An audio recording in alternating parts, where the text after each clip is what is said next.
Welcome to ஷைசி maths YouTube channel. LCM கண்டுபிடிக்க போகிறோம். இந்த சம்மில் 3 இது கொடுத்துருக்காங்க. இது எல்லாமே எப்படி எழுதலான்னு பாருங்கள். ஃபஸ்ட்டு எக்ஸ் கியூப் மைனஸ் இதை 3 கியூப்னு போட்டுடலாமா? 3 கியூப்னு போட்டால் 2 கியூப் வந்தாலே 2 ஸ்கொயரோ 2 கியூபோ வந்து மைனஸ் வந்தாலே 2 ப்ராக்கெட் வரணும். கியூப் வந்துன்னா எப்படின்னு பாருங்கள். ரெண்டையும் கியூபை எடுத்துட்டு இதை அப்படியே எழுதுனா இப்படி வந்துடுமா?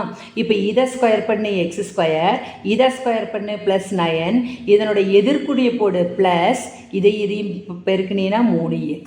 இது ஒரு ஆன்சர். அடுத்தது x-3 ஹோல் ஸ்கொயர்னு இருக்குது.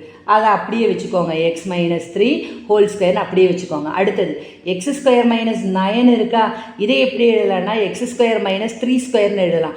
ஸ்கொயர் வந்துருச்சு. ஸ்கொயர் வந்தாலே நான் என்ன சொன்னேன்? 2 ப்ராக்கெட். அதாவது 2க்கும் தனித்தனியாக கியூபு இல்லை ஸ்கொயர் மைனஸோட வந்ததுனாலே 2 ப்ராக்கெட். அது கியூபுக்கு பார்த்தோம். இப்போ இதில் என்ன பண்ணணும்னா ஒன்றுமே இல்லை. இந்த ரெண்டையும் அந்த ஸ்கொயரை தூக்கிட்டு ஒன்று ப்ளஸ் சைனோட எழுது, இன்னொன்று மைனஸ் சைனோட எழுது.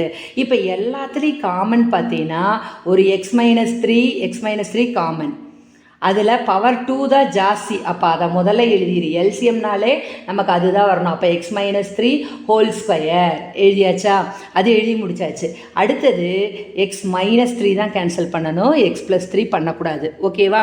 x+3 அப்படியே வச்சுக்கணும். இது வந்து அப்படியே இருக்குது. ஓகேவா? இது இருக்குது.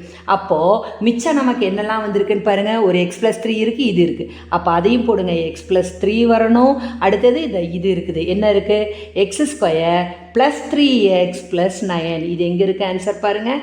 இதில் வந்திருக்கு. ஓகேவா? இது ரெண்டுலேயும் இதுவும் காமன். இந்த ஒரு குறியில் தான் ஆன்சர் மாறி இருக்குது. நமக்கு இங்கே ப்ளஸ் எப்படி வந்ததுன்னு புரிஞ்சிருச்சுல? ஓகே, சப்ஸ்கிரைப் பண்ணுங்கள், ஷேர் பண்ணுங்கள், லைக் பண்ணுங்கள்.